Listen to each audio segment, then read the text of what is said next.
Alright, so this is my line tracker robot here. I'm just going to go over some of the construction and design elements and things like that. Obviously, right off the bat here, we can see that it's a tracked robot. We got our tracks over here. Um, so that's the major design element there. Take the battery off here so it doesn't fall off. Come on, there we go. Um, So on the bottom here, you can see it's just got frame rails that run front to rear, and then I have cross members that make up the rest of the frame. It's fairly sturdy. And then down here, I have the two motors, one for each track, so they can be driven independently, so we can steer it. I've got a 3-to-1 gear ratio, so it runs pretty slow. It's nice and controllable. And then from each gear, we have a shaft that goes out to the drive cog on the track.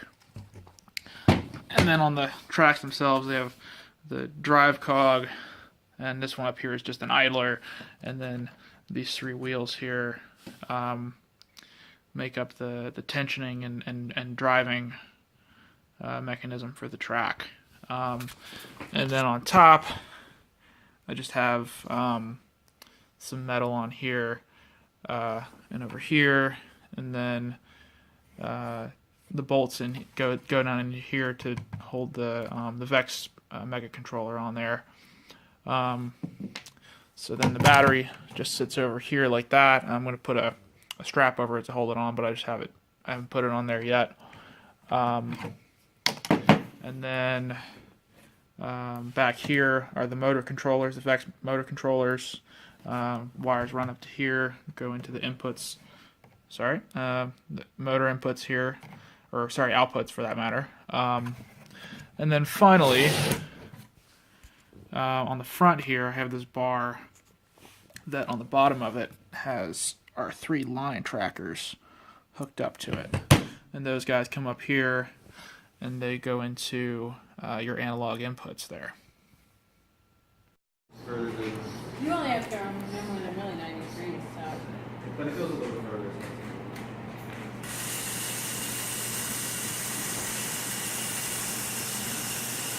Let's be flat.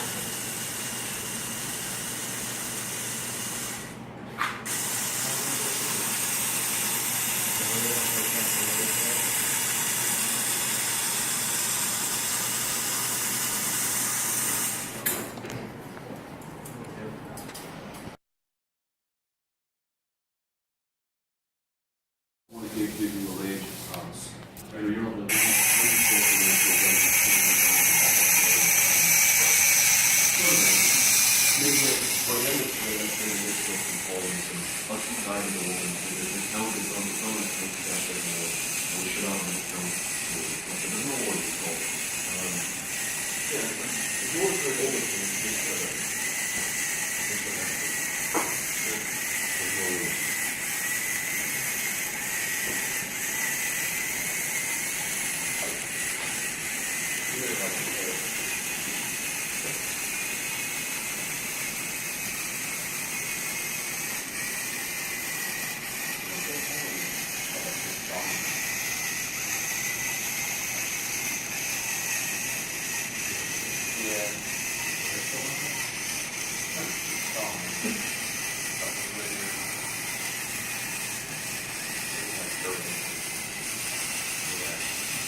rotary motor is easier to put A lot of those options are either non-existent or crazy expensive. So really required driving certification. And certainly, if you get, if you find someone like smoking, even just drugs, all the way along with the by super or whatever, it's not going to be huge drugs where it is, maybe 5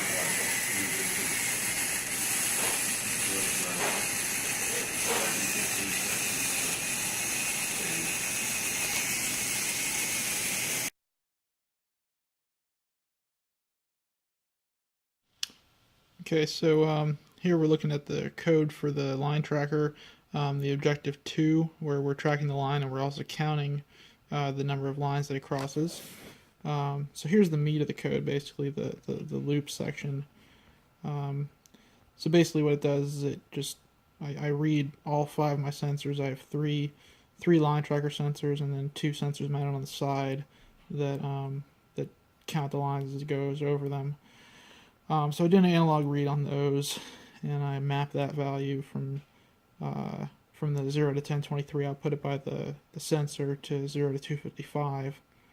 And then from there, I just look and I take the different values, and I have if else statements that say whether the line is high or sorry, I should say whether it senses a line or not under each sensor. And then from there, to actually drive the motors, I have 3 if statements that say if it senses a line in the center and it doesn't sense the lines on the side, drive straight.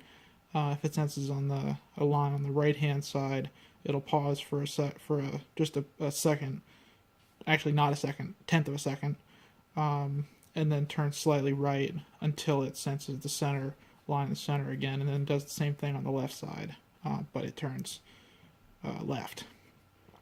And then finally, the last little bit here is it says if it sees both the counters that are high at the same time, then it'll increment the line count by 1 each time it sees that.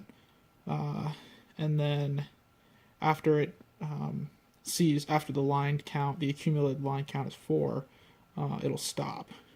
Now the only difference between this code and the code for objective 1 is that the last 2 if statements here regarding the crossed lines, the line count, they're not there because the first objective didn't cover that.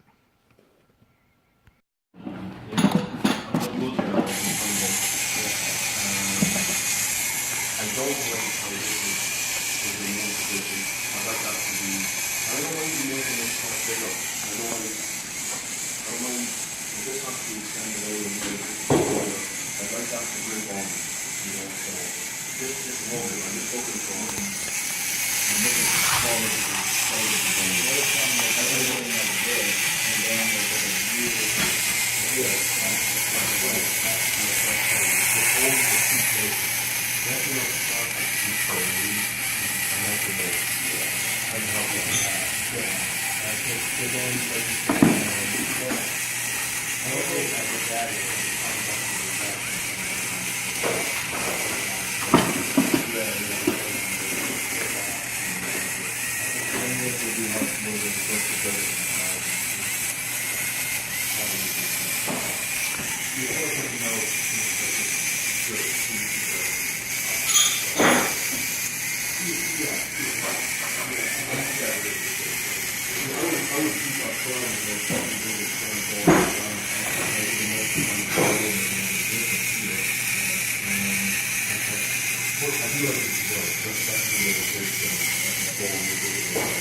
Just a few things, that's